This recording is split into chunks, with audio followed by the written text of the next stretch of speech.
Just in time for the start of school, there is a COVID surge happening. There's also a new subvariant called Eris. Is this something that we should be concerned about? Let's talk about it. Hey everybody, it's Dr. David. So, whenever our kids are heading back to school and they've been away for the summer, they've been picking up new germs at camp and all over, it's invariable that the first 2 to 4 weeks of school that they start bringing stuff home, they get sick. It's kind of a rite of passage to get sick during the first month of school. All the teachers then get it. It's a lovely time of year. It often happens after winter break too, again, because we're sharing germs with our family and we have traveled and all that type of stuff. So, it's the time. It's the time where we'll start to see that again. Now, in particular with COVID, as I had mentioned, there is this surge that is going on right now. It's not anything like the surges that we've seen in the past. It's more of a bump. If you look at the curve where we have been seeing these spikes during time, and now it's kind of like a little bit like this. So it is up above, but maybe the term surge is even too strong of a term, although it's certainly being portrayed in the media that way. I'm going to call it a bump, actually. So here, we officially called it a bump, not a surge. Now, that's not to say we may not be in a surge situation 2 to 4 weeks from now because of the spread of the way the virus goes, but at least that's what we're seeing right now. Okay. Now, we've talked about before that we are in the endemic phase of SARS-CoV-2 coronavirus, COVID-19.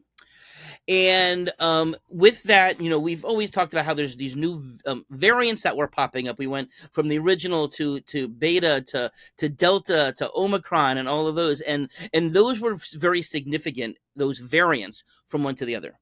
But then we also started having subvariants, and especially in the age of Omicron, where we had BA1, BA2, XBB, etc. Now, this newest one called Eris, this is a descendant of Omicron, but it's called EG.5.1. Got to make sure I got that right, because why would I remember that? That seems pretty random. Okay, but it is, as I said, it is a subvariant of Omicron, which does mean a few things. Almost everybody has had Omicron at this point, and we've been on Omicron since November of 2021, so it's almost 2 years. So most people have had exposure to it. So that's the reason why, all of the information we have so far shows it is not more dangerous to people overall. In fact, maybe, we've learned as it's gotten, although more contagious, it's becoming less dangerous. And especially for children, we know almost universally that it's not dangerous. We've kind of known that from day one when it comes to COVID. And one of the earliest things we learned, for whatever reason, kids didn't get as sick like they would with the flu compared to adults. Okay, now, because of all of this, it is certainly good. And maybe we see another variant, not subvariant at some point, that could upset the apple cart all over again? I guess it's possible, but the fact that we are now almost 2 years into Omicron, certainly the longer we go without a new variant, the less likely we're going to see one, because everybody's just kind of like settled in. That's part of the endemic versus the pandemic, type of situation. Okay, and now, not just for kids, but it does seem as if this new variant, which is about 17.4% of all COVID cases in America, so they are still testing that. But at the same time, they're not, it's not that much of a concern anymore. The U.S. government's not even tracking deaths. There's really only a handful of deaths that's happening from COVID on a regular basis. Now, no, of course, if there's a bump, we may see a little bit more of that, but there's no reason to suspect that we will be seeing the same types of death and serious morbidity that we were seeing, back in 2020. Okay, so the CDC itself is not even calling this. It's a variant of interest, not a variant of concern. Okay, so that lets you know how the authorities how concerned are they about this when something would pop up and it may turn into a variant of concern. But the last few that's come through, it hasn't happened, and there's no reason to suspect that there will be a significant concern. But what's happened with this subvariant, I should say, is there's always a change in the genetic code, usually of the spike virus, that allows it to get into the into cells better through those ACE receptors that we've talked about.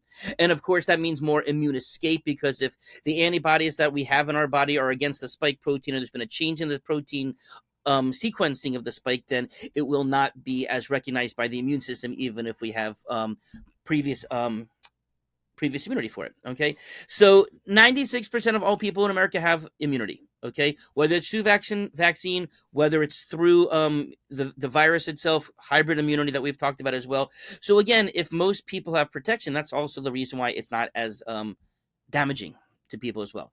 But still, we shouldn't forget that myocarditis can still happen from COVID. It still does happen. Okay. Also, long COVID, which is something that even if a person has a mild case of COVID, they could still go on to long-term COVID, whether it's long-term myocarditis, long-term brain fog, the loss of smell, the fatigue, the muscle aches, and there are people who still are having those things very long-term. So we are not really protected, and we still don't know who those people are. I suspect there's a genetic predisposition. I strongly suspect that, as we've always talked about in our prevention mode of having good vitamin D and zinc levels, and also doing the COVID immune support protocol. I know we've shared it on the site previously for our patients. It's in the useful info section of the patient portal for our Patreon members, and please join us over there if you want to have access to our primary care protocols, but it's there for our Patreon members as well. Okay, so in terms of my take, overall, if you're concerned, take precautions. Of course, there's still the potential of passing it along to an older person, to passing along to an immunocompromised person who may have more of a difficult time than maybe anybody in your direct household. But again, exposure is still there. And of course, the more we can do to protect ourselves, the better. So, hope you learned something new. And as we get into the new school season, I hope everybody is having will have a good start to the year, and that we can stay as healthy as possible. Have a nice day.